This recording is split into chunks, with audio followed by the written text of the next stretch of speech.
লোকগীতি শুধু গান নয়, বাংলার মানুষের প্রাণের ভাষা। গ্রামীণ জীবনের সুখ দুঃখ, প্রেম বিরহ, বিশ্বাস ও প্রতিবাদের এক অনুপম প্রকাশ এই গান।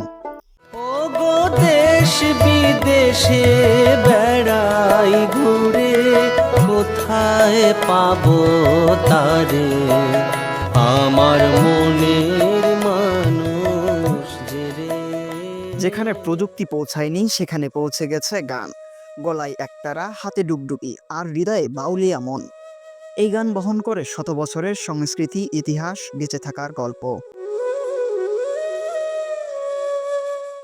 লালন, হাসন রাজা, রাধা রমন তারা ছিলেন গ্রাম বাংলার গানের দার্শনিক।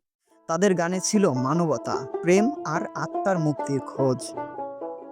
লোকগীতির ধরন আছে বহু রকম। ভাটিয়ালি, ভাওয়াইয়া, মুর্শিদি, মারফতি, জারি, শাড়ি, পালাগান, প্রতিটি গানে উঠে আসে এক একটি জীবনের ছবি।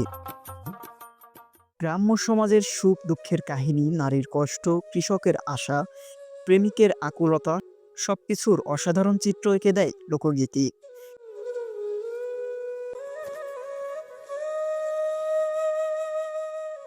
কিন্তু আজ ডিজিটাল দুনিয়ার দাপটে হারিয়ে যাচ্ছে এই সোনালী ঐতিহ্য। নতুন প্রজন্ম ভুলে যাচ্ছে নিজেদের শিকড়। তবুও কিছু মানুষ আছেন যারা ভালোবেসে এখনো গেয়ে চলেছেন লোকসঙ্গীত।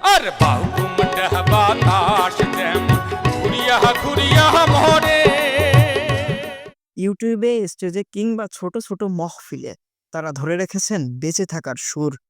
দেখি শুধুই দয়াময় রে হাসন রাজাই। লোকগীতি আমাদের অতীত, আমাদের আত্মা, আমাদের জীবনের সুর। এই গান শুধু শুনতে নয়, বাঁচিয়েও রাখতে হয়।